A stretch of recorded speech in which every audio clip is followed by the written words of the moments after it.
तो पिछली वीडियो हमने क्वेश्चन नंबर 5 तक डिस्कस किया था। आज हम क्वेश्चन नंबर 6 से लेकर क्वेश्चन नंबर 11 तक लगाएंगे। 8.1 का क्वेश्चन है ये। इसमें टोटल 11 क्वेश्चन है, तो आज हम 6 से लेकर 11 तक क्वेश्चन लगाएंगे। तो सबसे पहले 6 वाला क्वेश्चन देखते हैं।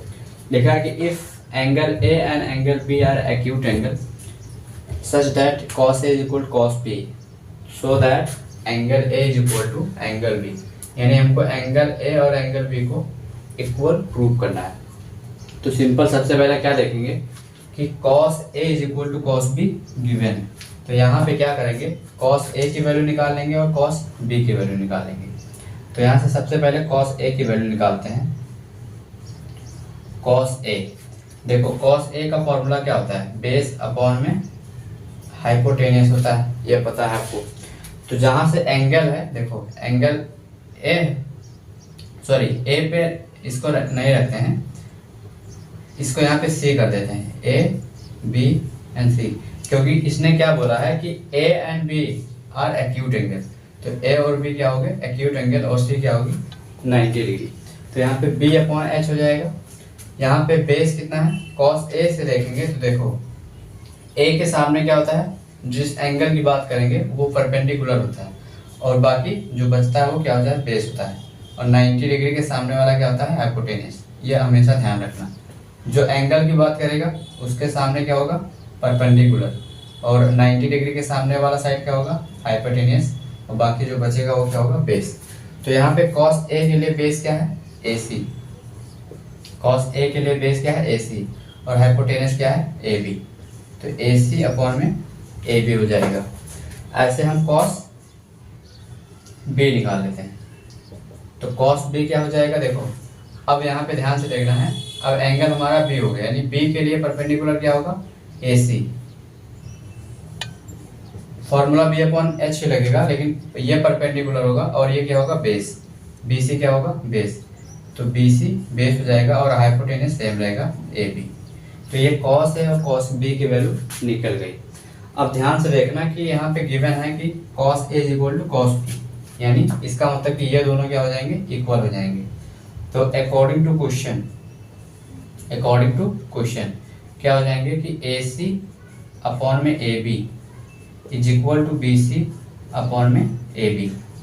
तो यहाँ से AB कैंसिल आउट हो जाएगा, तो बचेगा क्या, AC is equal to BC। ध्यान देना कि AC is equal to BC, ये दोनों साइड क्या होंगे, इक्वल होंगे।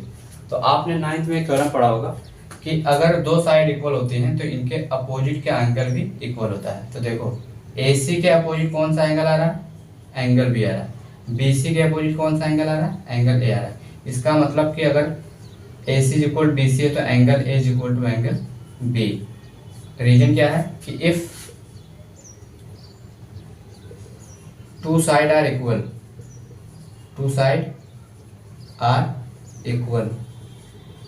then their opposite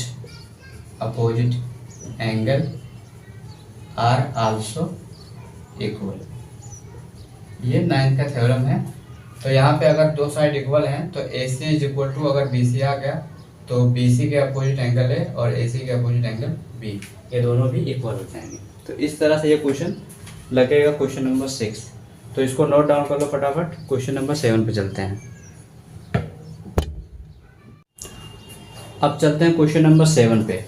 question number 7 है कि if cos θ is equal 7 upon 8 evaluate this and this. ये फर्स्ट पार्ट है, सेकेंड पार्ट। तो बहुत ही सिंपल क्वेश्चन है। यहाँ पे जो पूछा है साइन कॉस निकाल लेंगे यहाँ से, किसकी मदद से, इस cos θ की मदद से। सॉरी, ये cot θ दिया हुआ है, cot θ इज इक्वल 7 अपॉन 8 दिया हुआ है।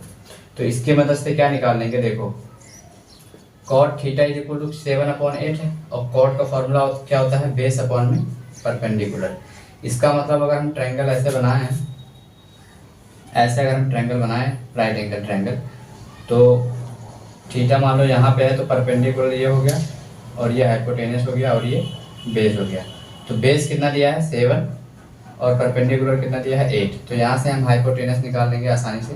तो h square is equal to क्या हो जाएगा, p स्क्वायर प्लस में b स्क्वायर। तो p की वैल्यू क्या है, 8, तो 8 का स्क्वायर प्लस में b की वैल्यू 7, तो 7 का स्क्वायर। यहाँ पे ये हो जाएगा 64, ये हो जाएगा 49, ये हो जाएगा 3 और ये 11। इस तरह से आ जाएगा 113। तो यानी h की वैल्यू जो हमारी आएगी, स्क्वायर इधर आएगा तो अंडर रूट 13, 113 आ जाएगा। तो ध्यान से देखना कि h की वैल्यू क्या आ गई, h हमारा क्या आ गया, अंडर रूट 113। तो यहाँ से अब हम कॉस निकाल लेंगे। देखो साइन और कॉस निकालेंगे, तो साइन थीटा क्या होता है,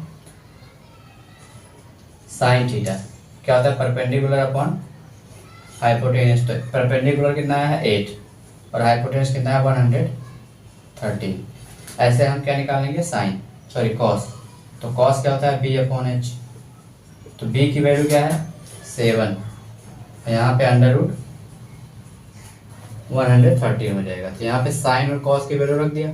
अब यहाँ पे पुट कर दो। देखो लिखा कि 1 प्लस साइन की वैल्यू क्या है 8 अपॉन में 113, फिर उसके बाद ये ब्रेकेट, फिर इसके बाद क्या है कि 1 माइनस 8 अपॉन 113 ब्रेकेट, फिर यहाँ पे देखो 1 प्लस 7 अपॉन में 113, क्योंकि कॉस की वैल्यू 7 अपॉन 113 है, तो यहाँ 1 माइनस 7 अपॉन 113।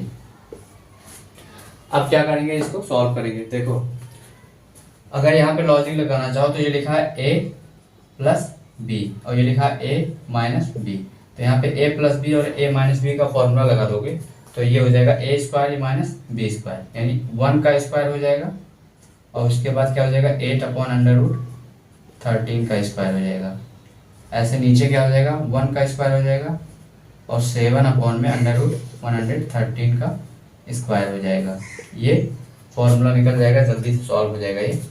तो यहाँ से देखो 1 का स्क्वायर 1 होता है और 8 का स्क्वायर 64 होता है और अंडर रूट 113 का स्क्वायर क्या होगा, केवल 113 होगा। और नीचे क्या है 7 का स्क्वायर क्या होता है 49 और ये 113 का क्या होगा 113, क्योंकि अंडर रूट लगा है, स्क्वायर से कैंसिल आउट हो जाएगा। अब इसको सॉल्व करेंगे तो क्या आएगा, ध्यान से देखना कि यहाँ पे 113 माइनस 64 अपॉन में 113 और नीचे क्या होगा 113 माइनस 49 अपॉन में 113।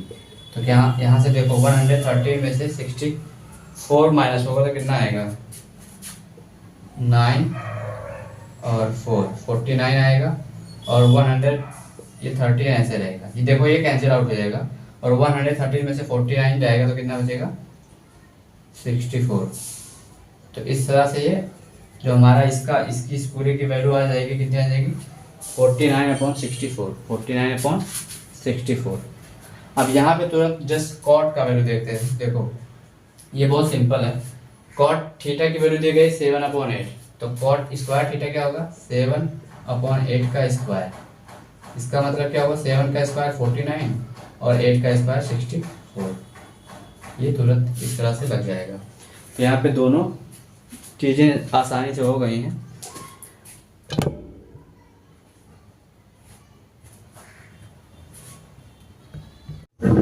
अब क्वेश्चन नंबर 8 देखते हैं। क्वेश्चन नंबर 8 है कि 3 cot A = 4, check whether this = this है या नहीं, चेक करना है इसको। तो यहाँ पे देखते हैं cot A = 4 दिया है, ये 3 इधर आएगा तो 4/3 हो जाएगा, सिंपल सी बात।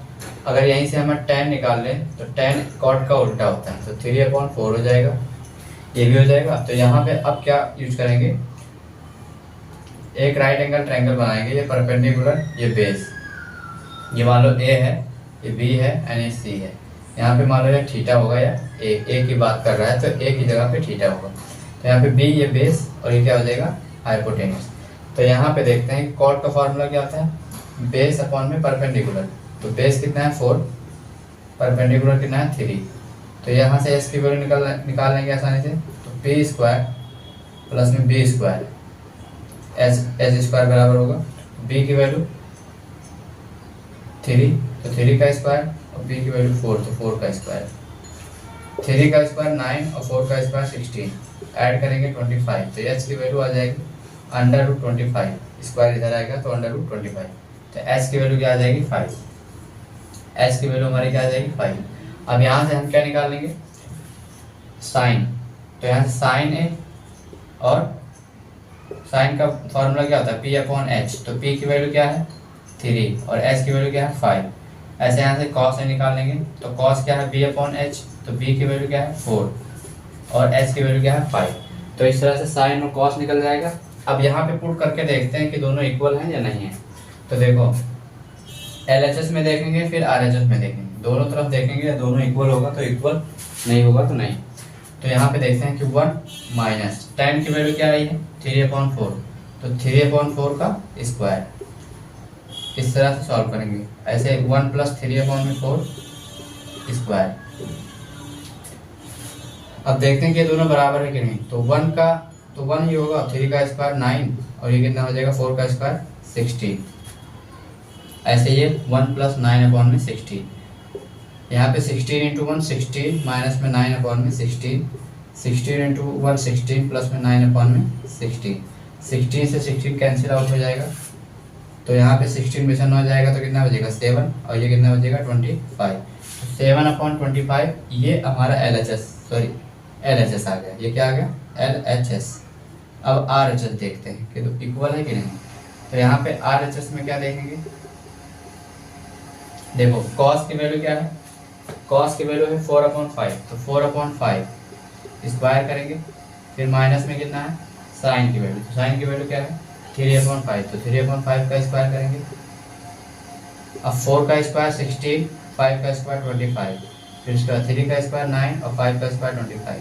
अब ये जानते हो कि अगर बेस सेम होता है तो ये माइनस हो जाएगा, तो 16 में से 9 जाएगा 7 और ये 25 आ जाएगा। तो ध्यान से देखना कि ये LHS और RHS दोनों बराबर आ रहा है, इसका मतलब कि ये दोनों इक्वल है, RHS = LHS। तो लिख देना है कि यस दे आर इक्वल। तो इस तरह से क्वेश्चन नंबर 8 हो जाएगा। क्वेश्चन नंबर 9 कह रहा है कि in triangle ABC right angle at B, कह रहा है कि एक ट्रायंगल ABC है जिसपे हमारी जो 90 डिग्री वो कहाँ पे है B पे है, यानी ऐसे B पे 90 डिग्री बनी हुई है।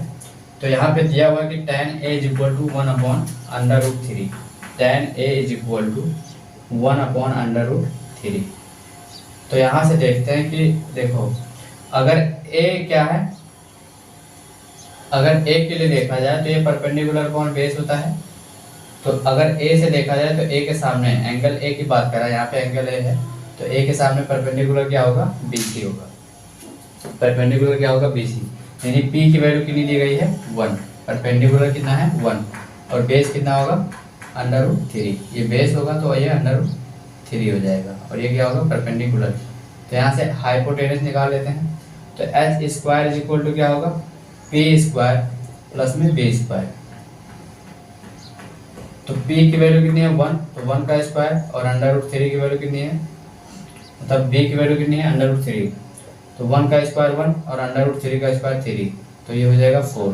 तो H की वैल्यू √4, ये स्क्वायर इधर आएगा √4 हो जाएगा, तो H की वैल्यू आ जाएगी 2। H की वैल्यू आ गई 2 आ गई।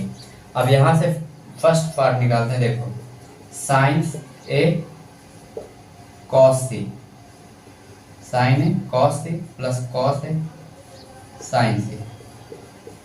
तो ध्यान से देखना साइन A क्या होता है परपेंडिकुलर अपॉन हाइपोटेनस होता है, ध्यान देना परपेंडिकुलर अपॉन हाइपोटेनस। तो A के लिए परपेंडिकुलर तो 1 ही है, तो 1 परपेंडिकुलर अपॉन हाइपोटेनस कितना है 2, तो 1/2 हो जाएगा। इसके बीच में मल्टीप्लाई, तो मल्टीप्लाई लगा रही है।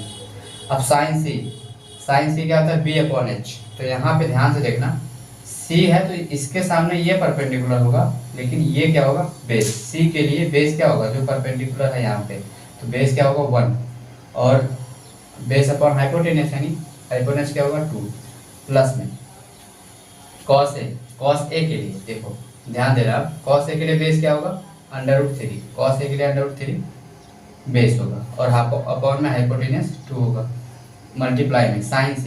तो साइन C के लिए परपेंडिकुलर क्या होगा, साइन C के लिए परपेंडिकुलर क्या होगा √3 और बेस क्या होगा 2। तो इस तरह से ये लगेगा, तो ये हो जाएगा देखो